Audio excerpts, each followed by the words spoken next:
Ayun, so naikabit ko na. Ayan, pero hindi pa fix yan. Sinabit ko lang muna, mamaya natin ipipix. Ayan, mamaya i-ano natin dito. Ayusin pa natin. Hindi pa nakapix yan, gumagalaw pa yan, umuuga pa. Ayan, so check natin siya sa loob. Bali 5 piraso yan, 4 lang ang ilalagay natin. Ayun yung isa. 4 lang muna ilalagay natin, 4 lang ang kailangan dito. Ayan o. O, diba? Napakaganda. Kitang-kita yung ibon natin dito. Ayan o. Saktong-sakto. Maraming salamat sa Ganda Shop.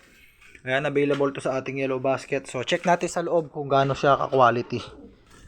Ayan. So, hindi pa fix yan. Hindi pa naka-fix. I-fix natin pa maya-maya. So, ito, sampulan natin. Kamalikot. Wait, kuha tayo ng pa-sample natin. Kuha tayo ng sample natin na ibon para makita nyo.